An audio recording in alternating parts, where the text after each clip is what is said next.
Well, do you recognise these? Do you recognise these? These are what plug in and out the truck electrically. These are the leads that plug in and out the truck. You do have another electric lead, which is an ABS lead.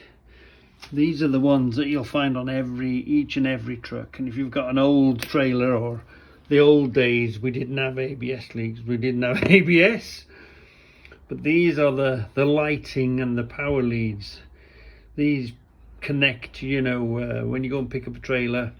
These are what power your brake lights. These are what power your internal lights, your side lights, any lights that are on a trailer.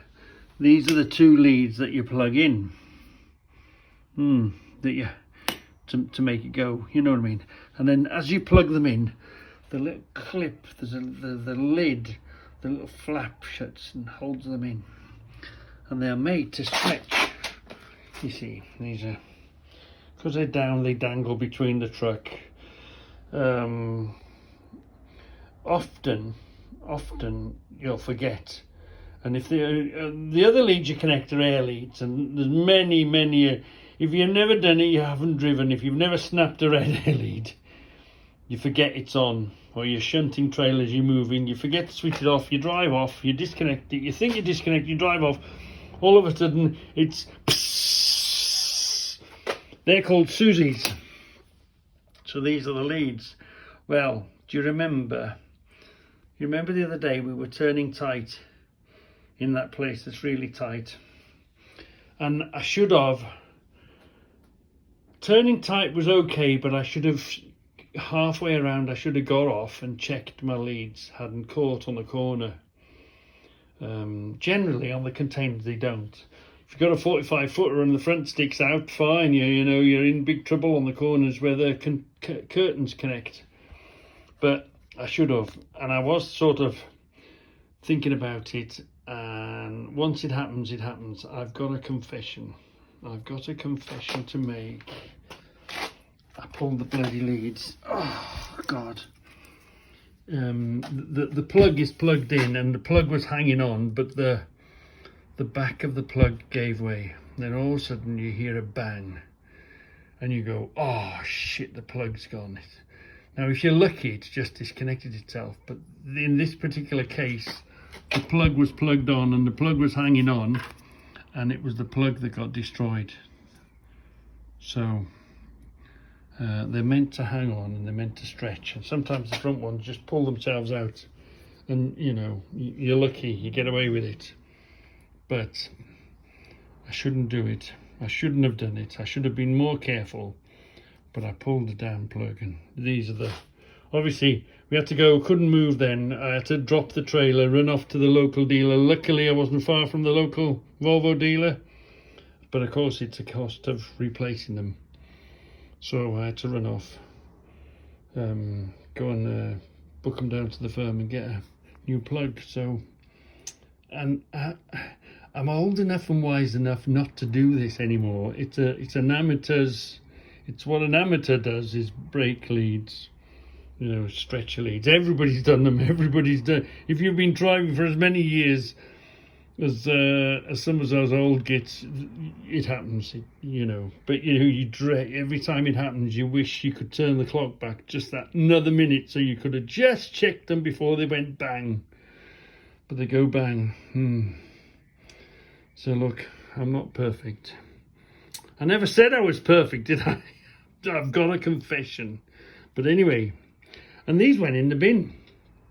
So today, I was sort of thinking about it. I was thinking, oh, that'd be we shouldn't have really put them in the bin. So I went in the bin to fetch them this morning. And this will do nicely. This will do a nice lead, running electric up to a gate or something. You know, if you want to put lights on a gate and the gate opens and shuts, but you want to run electric. It's all, well, it's 24, isn't it, on a truck? It's pretty good cable. But it's made, as you can see, look, it's made to stretch.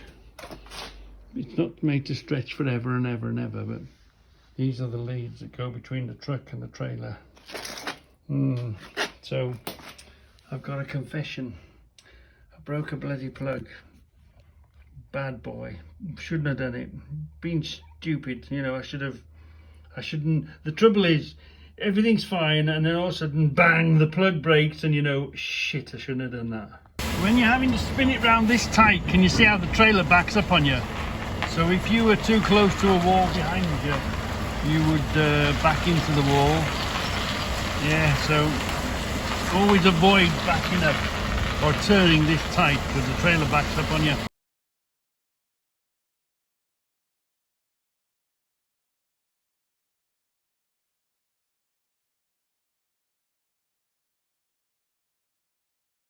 I'm going to give you 5 minutes of an early start.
It'd be nice to cut out the cars and put that on a loop, wouldn't it? And listen to it all day. So, I'm here. My address is Brick Kiln Lane, which is that little lane there with them bollards and that trailer. And I came here and I thought, oh, here we go. Container addresses. Nightmare sometimes. And I'm up here and there's a dead end that way. I can't go anywhere that way. And happens to be the place I want is right on the corner here. I was sort of in front of the place, parked up, looking at my Google Earth, and my Google was saying down there, and I'm thinking, oh, here we go. And there's 3 blokes in a row stood here going, are we where we're looking for? And just here, look, I've had to back into here. No big deal. Little place, but yeah, as you can see, look, the sat nav says Brickkiln Lane, and it says Brickkiln Lane is that little lane down there where that trailer is. And I thought, uh-oh, here we go, search time. But as it happened, spot on. Sat nav brought me spot on. They doesn't let you down very often. But sometimes when the address and the sat nav and everything else doesn't work for you, then you've got a handful. But panic averted, yeah. The place is just here on the corner.